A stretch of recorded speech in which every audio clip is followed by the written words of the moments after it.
I'd like to talk to you about using a milk thermometer to make your milky drinks, and I'll explain why I'm doing this, and maybe you'll be interested in doing it too. When I was taught how to make milk drinks, I was told that you should put your hand on the back of the milk jug like this, and when you could no longer hold it anymore, when it hurt, that was when the milk temperature was right. But I don't know about you, but it turned out that I couldn't hold it after about 50 degrees centigrade.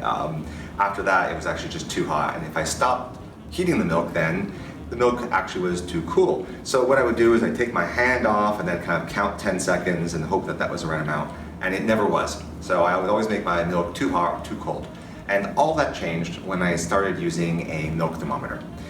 Scott Rayo, who's written a whole bunch of books about coffee and technique, advises that you should stop foaming your milk at about 40 degrees centigrade. Beyond that, the foam quality is not very good. And of course, who knows what 40 degrees feels like? You have to use a milk thermometer. Now, I happen to like something that goes beep beep when I've reached the actual temperature, so I don't have to look at it, I can just hear the sound. And that's why I developed a digital milk thermometer by talking to a company that makes really good meat thermometers and asking them to modify it for our use. Let me show it to you. This is the centigrade model of our digital thermometer, and we also have a Fahrenheit one.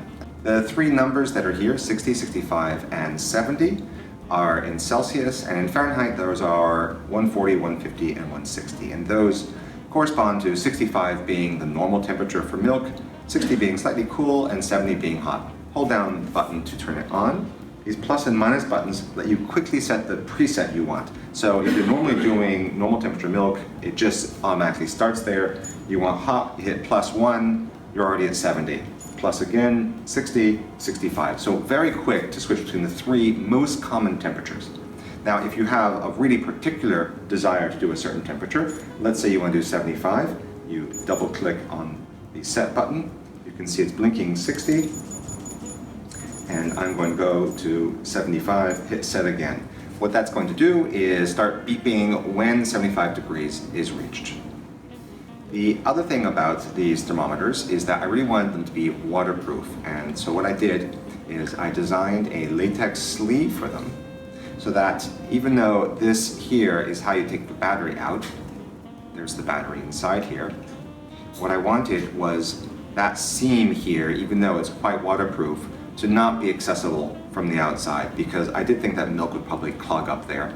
The other thing you'll find is that the speaker is right here. So this silicone sleeve that we designed allows you to change the battery. It has two batteries in here, and we estimate about 200 hours of continuous use with the two batteries, which is a lot of use. The clip on this was made so that when you clip it here on the side, it keeps out of the way. That's normally how I do it. I hold my thumb like that, and it puts the probe in the center.